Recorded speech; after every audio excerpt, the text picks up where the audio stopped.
Indian agriculture. ठीक है, Indian agriculture का हम दो एस्पेक्ट देखेंगे यहाँ पे। ठीक है, यस सर।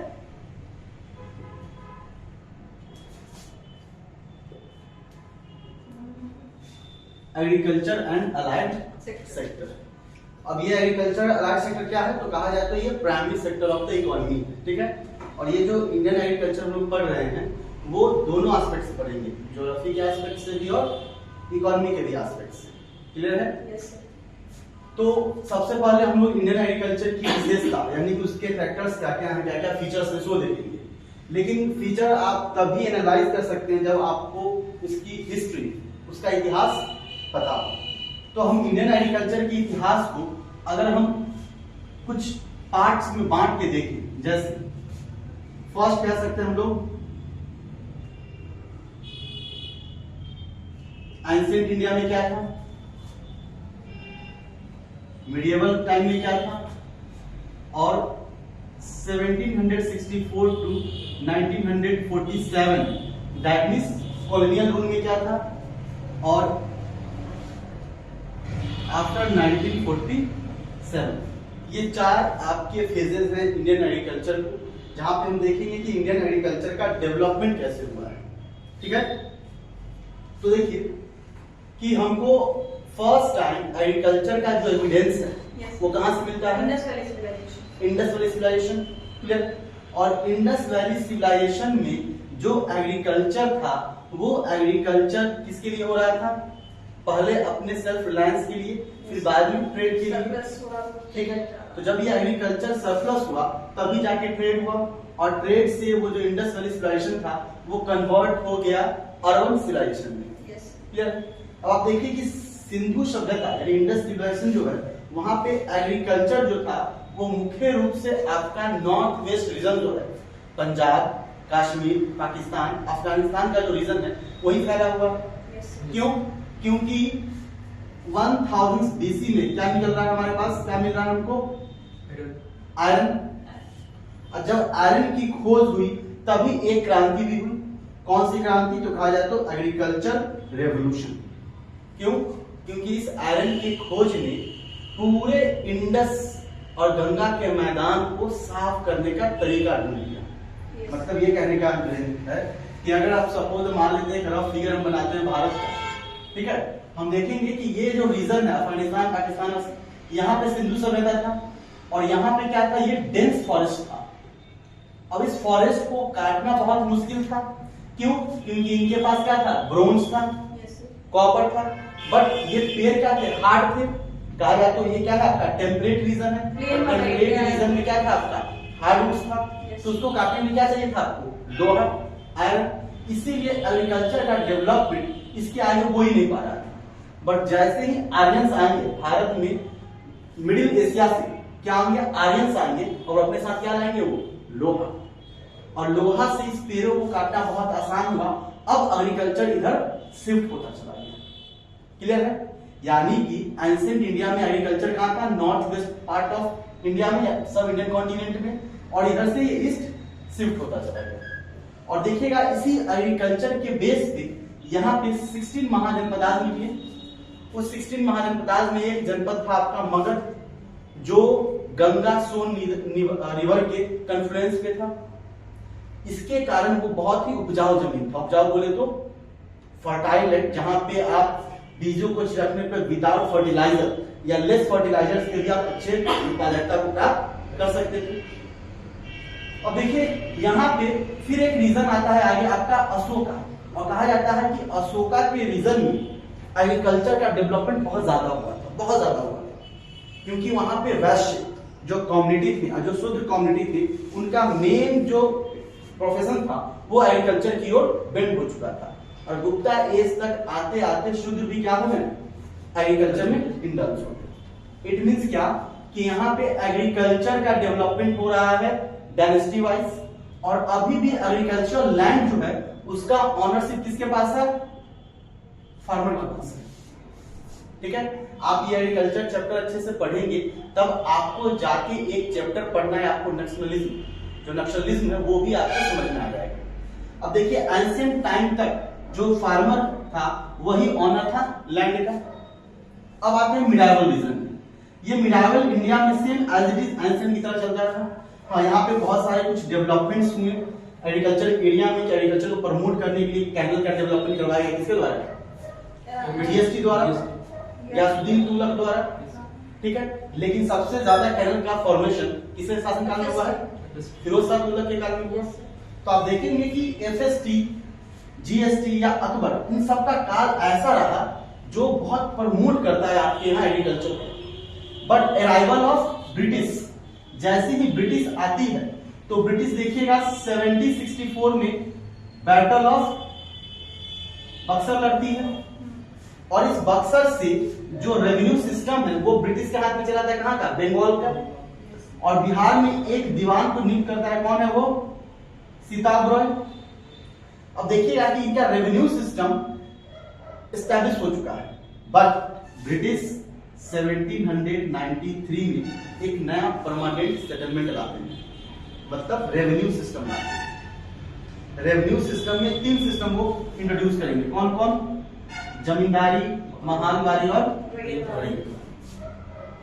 अब आप ये देखिए कि यहां तक चीजें नॉर्मली चल रही थी। यहां तक खेती पे जो मलकाना हक था, ऑनरशिप था, वो किसके पास था? फार्मर के पास था। फार्मर खेती कर रहे थे, खेती अपने यूज के लिए कर रहे थे, थोड़ा बहुत ट्रेड के लिए कर रहे थे आसपास में, और एक संपूर्ण कंप्लीट सोसाइटी था यहाँ पे कहा जाता है। बट जैसे ही ब्रिटिश आते हैं, अब ब्रिटिश आ रहे हैं तो ब्रिटिश को क्या चाहिए? यहाँ से रॉ मटेरियल चाहिए। इसीलिए उन्होंने इंडियन एग्रीकल्चर में एक नया रेवेन्यू सिस्टम दिलाया और एग्रीकल्चर का कमर्शलाइजेशन ऑफ एग्रीकल्चर कर दिया, यानी उसका वाणिज्यीकरण कर दिया, यानी कि कैश क्रॉप को प्रमोट किया उन्होंने। अब देखिए, कैश क्रॉप को प्रमोट किया। थोड़ा सा बैक चलेंगे तो देखेंगे हम लोग मुगल के काल में हमारे यहाँ कौन सा सिस्टम आ जाता है? जब्ती प्रथा आ जाती है, जो आपके ये शेरशाह सूरी ला चुके हैं पहले से। जमींदारी सिस्टम या जागीरदारी सिस्टम भी आ जाती है। उसी तरीके से जागीरदारी सिस्टम। जब ब्रिटिश आते हैं तो ब्रिटिश भी इन्हीं को प्रमोट करते हैं और लाते हैं जमींदारी सिस्टम। और इस सिस्टम में लैंड का मालिक कौन है? जमींदार। और ये सिस्टम आपका 1947 तक रहा है। 1947 तक जो मेजर्स लैंड होल्डिंग थी वो किनके पास था? जमींदार के पास। और जो अदर पॉपुलेशन था, या तो वो एग्रीकल्चर में लेबर था या एग्रीकल्चर लेबर था, मतलब कि या तो वो अपनी ही भूमि पे क्या है? लेबर बन चुका है, या जमींदार का वो लेबर है। यानी कि हमारे किसानों के पास भूमि का बहुत छोटा छोटा टुकड़ा प्राप्त है, बहुत लोगों के पास नहीं भी था।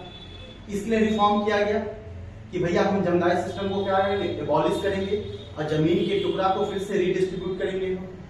क्लियर? तो हम देखेंगे जब हम नक्सलिज्म पढ़ेंगे कि एक्वायर कैसे किया लैंड को, डिस्ट्रीब्यूट कैसे किया लैंड को। ठीक है, तो देखिएगा एक्वायर करने का जो जिम्मेवारी था वो पटवारी समझते हैं ना, गांव ब्लॉक लेवल में था पटवारी, जिसको कभी कभी आप कह सकते हैं राजस्व, वो कर्मचारी कह सकते हैं आप उसको, ठीक है, लैंग्वेज में। तो वो लोगों को एक्वायर करने का, जमीन का डेटा बनाना था, ठीक है, और डेटा बना के किसको देना था? एसडीओ को देना था। इसको डिस्ट्रीब्यूट कौन कर रहा है? डीएम डिस्ट्रीब्यूट कर रहा है। अब आप देखिएगा कि जब ये पटवारी जमीनों का मापन करने जाता है, सरकार ने एक लिमिट फिक्स कर दिया कि भैया अगर इतना लिमिट से ज्यादा आपका जमीन होगा तो उसको एक्वायर कर लिया जाएगा। क्लियर है? अब ये पटवारी जाता है जमींदार के पास, जमींदार इसको क्या देता है? कहता भैया क्या टेलीफोन यूज कर रहे हो? फार्जी फोन यूज करो, मतलब करप्शन, घूस देता है कि तुम ऐसे जमीन को मापो ताकि मेरा सीढ़ी के ऊपर जानी नहीं जमीन, यानी हमारे पास हो 100 करोड़, अब पेपर में क्या लिखा कि 10 एकड़ जमीन है भैया मेरे पास। समझ रहे हैं? तो ये नेक्सस बैठ है किसमें? पटवारी और जमींदारी में। तो जो किसान थे वो कहां जाएंगे? फिर पुलिस के पास।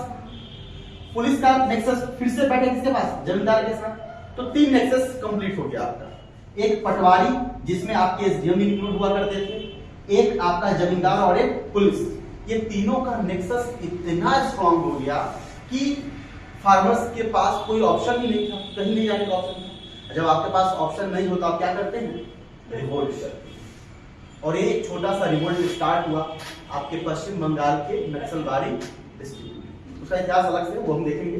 बस आप ये समझिए कि लैंड का जो एक्युमुलेशन था, जो लैंड का संकेंद्रण था वो किसी एक विशेष हाथों में चला गया था। आप ये समझिए कि अगर पॉपुलेशन 100 है भारत की और इसमें से 5 लोगों के पास 90% लैंड है इंडिया का और 95% लोगों के पास 5% लैंड है, तो क्या होगा इस स्थिति में? समझ रहे हैं? 5% लोगों के पास 90% लैंड है और 95% लोगों के पास 5% लैंड है, यानी कि जो खेती करना चाहते हैं उनके पास तो लैंड ही नहीं है भैया। और जो जमींदार हैं, अब ये जमींदार हैं, इनको देखिए ये खेती में इंडल्ज नहीं है, ये जमींदार खेती में इंडल्ज नहीं है। क्यों इंडल्ज नहीं है? तो देखिएगा हिस्ट्री जब हम पढ़ेंगे तो देखेंगे 1930, 31, 32 तीन गोलमेज सम्मेलन यानी राउंड टेबल कॉन्फ्रेंस ऑर्गेनाइज किए गए थे। किस ईयर में? 1930, 31 और 32। इस 3 राउंड गोलमेज सम्मेलन में इस जमींदार को पॉलिटिकली इंपावर कर दिया गया। क्या कर दिया गया? पॉलिटिकली इंपावर कर दिया गया। और इस इंपावरमेंट से ये जमींदार कहां बैठे? पार्लियामेंट में। अब जब ये पार्लियामेंट में बैठे हैं और आज जो नक्सलवादी को क्या कहती है कि भैया हम बात करेंगे आपसे, 100% बात करेंगे हम आपसे, लेकिन बात कैसी होगी?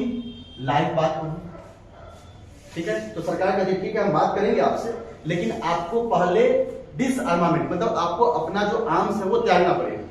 तो फिर ये कहते हैं भैया आपने नागा वालों से बात किया, कपलान ग्रुप से बात किया, क्या उनको भी ऐसा कहा था क्या? उनको तो नहीं कहा था। चलो हम उसको छोड़ भी देते हैं, बट आपको लाइव बात करना होगा। अब सपोज दैट कोई भी लीडर नक्सलवादी का अगर आता है यहाँ पर और ये कहता है कि भैया आप फिर से लैंड एक्विजिशन बिल को सुधार करो और फिर से रिडिस्ट्रीब्यूट करो, तो आपकी आधी पार्लियामेंट कहां चली जाएगी? समझ रहे हैं? इट मीन्स कि जो बाहुबली लोग थे, जो जमींदार इंपावर्ड हो गए थे, उनके बहुत सारे वंशज पार्लियामेंट में आपको देखने को मिलते हैं। आप अभी डेटा कह रही है, सरकार की डेटा कह रही है कि मोर देन 50% एमपीज एमएलए जो स्टेट्स में होते हैं उन पे कोई ना कोई केस चल रहा है, वो सारे के सारे बाहुबली हैं। सुप्रीम कोर्ट कितना बार दांत लगा चुका है, कह चुका है कि हमको फ्री एंड फेयर इलेक्शन चाहिए। क्लियर है? क्वेश्चन ही पूछा उन्होंने कि जब क्या आपके पास कोई अच्छा कैंडिडेट नहीं है जो जिसपे केस आप उसी को लेते हैं? सुप्रीम कोर्ट क्वेश्चन राइज कर चुका है। तो आपको लगता है कि ऐसे में ये जो लैंड रिफॉर्म है वो फिर से हो सकता है? बहुत मुश्किल है। इसीलिए ये लाइव डिस्कशन नहीं हो रहा है और नक्सलवादी आज भी आपके यहाँ एग्जिस्ट कर रही है। इसका अलग से इतिहास है। नक्सलिज्म जो है वो मतलब इसी का आउटकम है, मतलब जो land reform, centralisation of land हो गया, इसी का आउटकम है। ठीक है?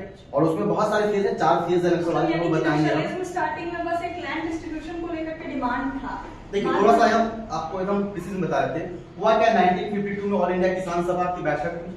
उन्होंने कहा कि भैया हम इसको सुधार करेंगे। तो जो भी सीपीआई के लीडर थे उन्होंने क्या किया? रेज किया हैंड पार्लियामेंट में कि भैया आप इसमें बहुत सारा क्या कर रहा है, बर्निंग हो रहा है, आप नेक्सस बैठ गया, इसको सुधार करो। पर पार्लियामेंट में इसको नहीं सुना गया। अच्छा। कोई तो फीडबैक नहीं किया गया। तो इन्होंने किसान सम्मेलन करना शुरू कर दिया और किसान सम्मेलन करना शुरू कर दिया। 1961 में क्या हो गया? हमारा कन्फ्लिक्ट हो गया चाइना से। तो वहां पे सीपीआई 2 भागों में बट गया, एक सीपीआई और सीपीआई एम। क्लियर है? ये सीपीआई एम ने कहा कि भैया आप रिफॉर्म करो, नहीं तो फिर ये प्रॉब्लमेटिक है ये चीजें। अब वहां से एक बंदा निकलता है जो लीडरशिप संभालता है और वो करता है हमला कि भैया अब जब सरकार नहीं कर रही है, पार्लियामेंट लेजिस्लेशन नहीं ला रही है, तो हमें को कुछ करना होगा। और वो अटैक नक्सलवादी का वहीं से स्टार्ट होता है। नक्सलवाद ये नक्सलवादी अलग से चक्कर ही है, हम आपको पढ़ाएंगे। लेकिन नक्सलवादी का मेन फीचर जो था वो लैंड रिफॉर्म से जो असंतुष्ट व्यक्ति थे उन्हीं के द्वारा ये क्लियर है? तो हम यहाँ पे आए, ठीक है? अब देखिए 1950 में ये चीजें चल रही हैं, 70, 80, 91 तक आते आते ये रिजॉल्व करना चाह रहा है लोग, पर नहीं रिजॉल्व कर रहा। तो ये तो क्या प्रॉब्लम की बात है। अगर हम आगे देखेंगे कि ये चीजें आगे कैसे बढ़ रही है, तो हम लोग एक और फेज देखेंगे कि 1947 के बाद 2022 आज चल रहा है, इसके बाद क्या मेजर चेंजेस आए हैं। तो एक मेजर चेंज बताएं हम आपको कि लैंड रिफॉर्म आया। दूसरा मेजर चेंज क्या है? वो मेजर चेंज आता है आपका 1965 टू 70। कल बताएं थे आपको कि फर्स्ट 5 ईयर प्लान में हमारा एग्रीकल्चर पे ज्यादा क्या दिया गया? फोकस दिया गया।